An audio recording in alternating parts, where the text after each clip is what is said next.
जय हिंद दोस्तों। इस वीडियो के माध्यम से हम एमपीएस सिस्टम प्रोफेसर जो आपका 1 जून 2025 में होने वाला है उसके सामान्य अध्ययन प्रश्न पत्र 1 का एक टॉपिक है पैसा एक्ट, उसे इस वीडियो के माध्यम से हम कंप्लीट करेंगे।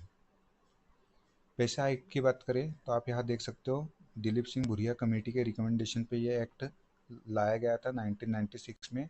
पूरे भारतवर्ष में यह लागू हुआ था 24 दिसंबर 1996, बट मध्य प्रदेश में यह लेटर रिसेंटली ही लागू हुआ है 15 नवंबर 2022 में। ठीक है, ये आपको ध्यान रखना है।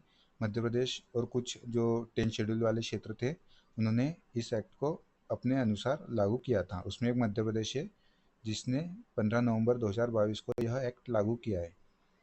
ठीक है, यह जो एक्ट है दिलीप सिंह भुरिया कमेटी के रिकमेंडेशन पे आया था। दिलीप सिंह भुरिया की बात करें तो ये मध्य प्रदेश के झाबुआ जिले से आते हैं। 6 टाइम ये मेंबर ऑफ पार्लियामेंट रह चुके हैं। Ancestry national commission for schedule tribe के चेयरमैन भी रहे हैं। और जो तेंदुपत्ता पॉलिसी है, आप बताइए तेंदुपत्ता पॉलिसी कब की है, उसके फॉर्मेशन में इनका अहम रोल रहा था दिलीप सिंह भुरिया का। इनका आपने एक स्टेटमेंट भी सुना होगा, ना लोकसभा ना विधानसभा, सबसे ऊंची ग्राम सभा। अभी पैसा एक्ट की बात कर लेते हैं हम। इसके जो इम्पोर्टेंट प्रोविज़न है वो जान लेते हैं। पैसा एक्ट बेसिकली जो 5th शेड्यूल है इंडियन कॉन्स्टिट्यूशन की, उसमें वर्णित 10 राज्यों में लागू होता है PESA act. Panchayat extend to the schedule area act. आप यहाँ देख सकते हो 10 राज्य: आंध्र प्रदेश, तेलंगाना, छत्तीसगढ़, गुजरात, हिमाचल प्रदेश, झारखंड, मध्य प्रदेश भी इसमें, महाराष्ट्र, उड़ीसा, राजस्थान। पैसा एक्ट अधिनियम के उद्देश्यों की बात करें तो संविधान के भाग 9 के पंचायतों से जुड़े प्रावधानों को जरूरी संशोधन के साथ अनुसूचित क्षेत्रों में विस्तार करना इसका मुख्य उद्देश्य है।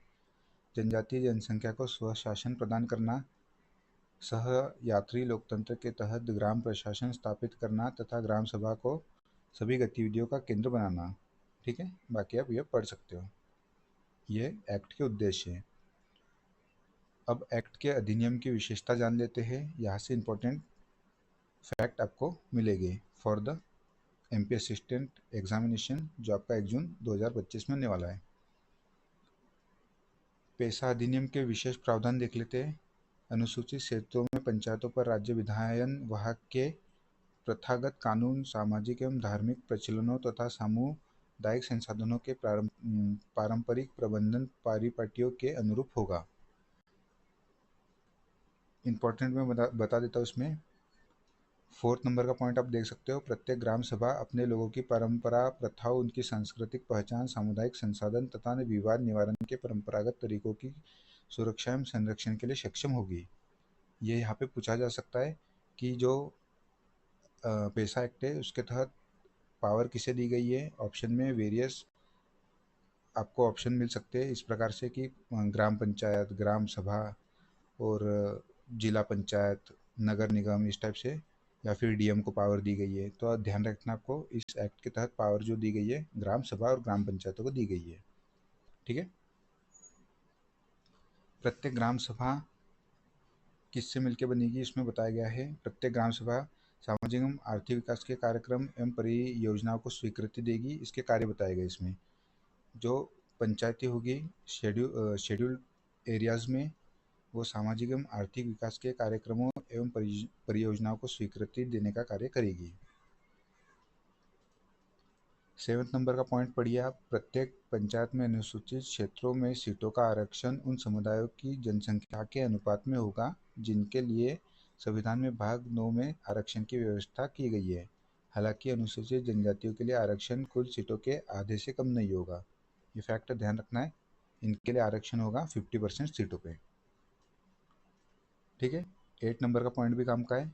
जिन अनुसूचित जनजातियों का प्रतिनिधित्व मध्यवर्ती स्तर की पंचायतों या जिला स्तर की पंचायतों में नहीं है, उन्हें सरकार द्वारा नामित किया जाएगा, किंतु नामित सदस्यों की संख्या पंचायतों में निर्वाचित कुल सदस्यों की संख्या के 1/10 भाग से अधिक नहीं होगी। ये पॉइंट भी आप ध्यान रखिएगा। फिर 11th नंबर का पॉइंट इंपॉर्टेंट है। अधिसूचित क्षेत्रों में छोटे स्तर पर खनिजों का खनन संबंधित लाइसेंस अथवा खनन पट्टा प्राप्त करने के लिए ग्राम सभा, ये इंपॉर्टेंट पॉइंट, ग्राम सभा अथवा उपयुक्त स्तर की पंचायत की अनुशंसा प्राप्त करना अनिवार्य होगा। ठीक है, छोटे स्तर पर खनन कार्य के लिए ग्राम सभा या पंचायतों की अनुशंसा प्राप्त करना अनिवार्य होगा। ऑप्शन दिया जा सकता है आपको, तो ग्राम सभा या पंचायतों की अनुशंसा इसमें लगेगी। ठीक है। 12 नंबर का पॉइंट भी देख लेते हैं। छोटे स्तर पर खनिजों की नीलामी द्वारा दोहन के लिए रियायत प्राप्त करने के लिए ग्राम सभा अथवा उपयुक्त स्तर की पंचायतों की पूर्व अनुशंसा अनिवार्य होगी। यह यही बात कर रहा है। ठीक है। 13 नंबर का पॉइंट भी इम्पोर्टेंट है। जबकि अनुसूचित क्षेत्रों में पंचायतों को स्वशासन की संस्थाओं के रूप में कार्य करने के लिए अधिकार संपन्न बनाया जा रहा है, राज्य विधेयिका यह सुनिश्चित करेगी कि उपयुक्त स्तर पर पंचायत तथा ग्राम सभा को निम्नलिखित पावर मिले। ये पावर पढ़ सकते हो, किसी नशीले पदार्थों की बिक्री अथवा उपयोग को रोकने अथवा नियमित करने, प्रतिबंधित करने का अधिकार। कौन देगा ये पावर ग्राम सभा को? राज्य विधायिका। ठीक है। छोटे स्तर पर वन उपज पर स्वामित्व का अधिकार ग्राम सभा को कौन देगा? राज्य विधायिका। ग्रामीण हाट बाजारों के प्रबंधन की शक्ति दे सकता है। अनुसूचित जनजातियों को पैसा उधार देने के मामले में नियंत्रित रखने की शक्ति दे सकता है। ये पावर दे सकता है राज्य विधायिका ग्राम सभाओं को। बाकी ये आप पढ़ सकते हो। हाँ, 15 नंबर का पॉइंट देख लीजिए। अनुसूचित क्षेत्रों में जिला स्तर पर प्रशासकीय व्यवस्था बनाते समय राज्य विधायिका संविधान की 6ठी अनुसूची का अनुसरण करेगी। ठीक है। जो इम्पोर्टेंट प्रोविजन थे हमने वो जान लिए।